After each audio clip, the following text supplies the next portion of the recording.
Bueno, vamos a empezar con la amebiasis extraintestinal. Para meternos en contexto, vamos a dividir a las amebiasis en amebiasis intestinal y amebiasis extraintestinal. La intestinal va a causar patogenicidad principalmente en el intestino grueso y puede ser asintomática, aguda o crónica. La amebiasis extraintestinal puede ser hepática, cutánea, pulmonar y cerebral, donde las más importantes son la hepática y la cutánea.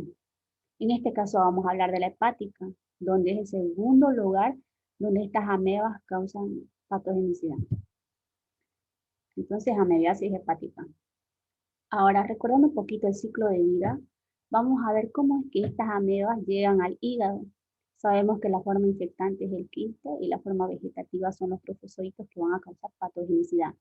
Acá tenemos el quiste con sus 4 núcleos y acá tenemos el trofozoito, donde cada núcleo de quiste va a dar origen a un trofozoito. Entonces, la forma infectante, el quiste, ingresa al ser humano a través de los alimentos o aguas contaminadas, donde cuando llega al estómago, gracias al jugo gástrico, es que estos quistes se debilitan y, por decirlo así, revientan y dan origen a los trofozoitos, a 4 trofozoitos. Y estos trofozoitos se dividen y se dividen y se dividen, así sucesivamente. Una vez llegan al intestino grueso, donde es el sitio de acción, ellos van a liberar sus lectinas, su hialuronidasa, sus proteinasa, su colagenasa, entre otros, para poder invadir al intestino. Pero a la vez aquí estos trofozoitos se vuelven a enquistar, es decir, se vuelven a formar una cápsula y estos salen a través de las materias fecales a volver a ser infectantes. Pero las que quedan acá, es decir, los trofozoitos, causan las úlceras en botón de camisa, necrosis celular, entre otros. Y a la vez estos ingresan a la sangre y llegan hacia el hígado a través del sistema porta. Es así que llega al hígado entonces, patógeno.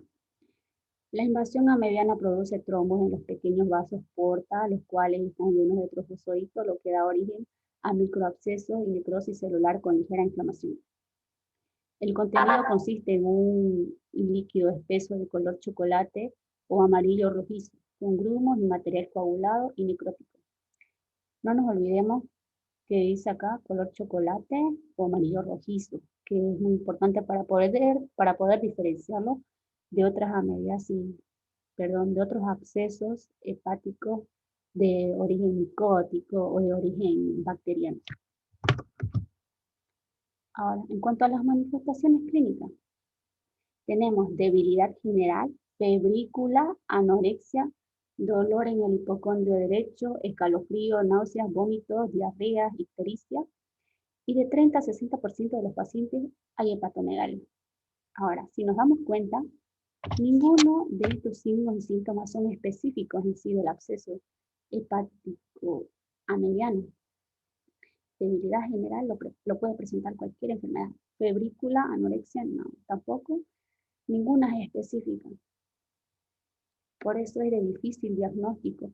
Incluso se dice que la hepatomegalia suele ser hacia la parte superior, ya que estos abscesos se forman más que todo en el lóbulo derecho y, y en la parte superior y posterior. Entonces, el paciente suele cursar con dolores, supuestos dolores pulmonares, ya que está en íntimo contacto y así. Es de difícil diagnóstico. Diagnóstico. Tenemos diagnósticos imagenológicos a través de la ultrasonografía, la ecografía, la TAC, que es tomografía axial computarizada, que es la más usada, la resonancia magnética. Acá tenemos una TAC, por ejemplo, de abdomen, miren, donde se puede observar el absceso hepático, que es bien delimitado. Es único y bien delimitado. Ahora tenemos el diagnóstico inmunológico, la ELISA, la contrainmunoelectroforesis, la difusión en hogar. La más usada es la ELISA, porque nuestros anticuerpos empiezan a producirse del séptimo día después del absceso. Ahora, en cuanto a los parasitológicos, consiste en la punción del absceso y en observar los trofosoditos, que generalmente no se los puede observar porque en la batalla de nuestras células con los trofosoditos ellas mueren, entonces hay muy pocas o no hay nada, entonces no es recomendable. Pero sí en la mediasis intestinal. Exámenes complementarios que nos pueden ayudar. Está el hemograma, donde vamos a encontrar una leucocitosis, pruebas de función hepática, donde no hay variaciones características. Generalmente están en límites normales. Ahora, diagnóstico diferencial. Es difícil diagnosticarlo. ¿Por qué? Porque, como dije antes, puede confundirse con muchas enfermedades, ya que va a presentar una febrícula, diarrea, ictericia, hepatomegalia. La hepatomegalia suele ser por muy poco tiempo, o sea, es difícil diagnosticarlos de otras enfermedades. Se puede confundir con una colecistitis, apendicitis, absceso subclínico perirrenal, malaria, absceso de origen amibiano o bacteriano, que es lo más común. Los dos causan absceso, pero ¿cómo podemos diferenciar si es amibiano o bacteriano? Para empezar, amibiano tiene un comienzo tardío y el bacteriano comienzo abrupto, es decir, empieza más rápido que el amibiano. El amibiano tarda. ¿Tarda por qué? Porque previo a un absceso hepático, el paciente tuvo o presentó, digamos, la enfermedad de amibiasis intestinal. Ya. Aquí dice, miren, antecedentes a mediano, antecedentes biogénicos. Ahora aquí, en la mediano da una febrícula. En cambio, en bacteriano siempre hay una fiebre elevada. Absceso espeso, achocolatado, amarillo rojizo, carece de dolor. En cambio, en el bacteriano, el absceso es purulento, es decir, es más líquido, amarillo, verdoso o verdoso, de mal olor.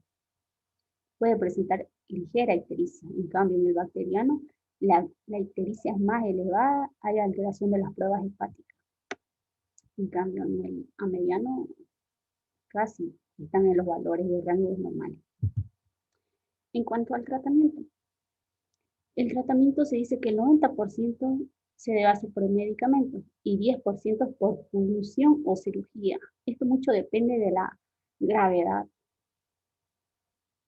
Entonces, en cuanto a los medicamentos, el más utilizado es el metronidazol, que se da de 30 a 50 miligramos por kilo peso día, vía oral 3 veces al día. Ahora, si el paciente no tolera los alimentos, se le debe dar vía endovenosa.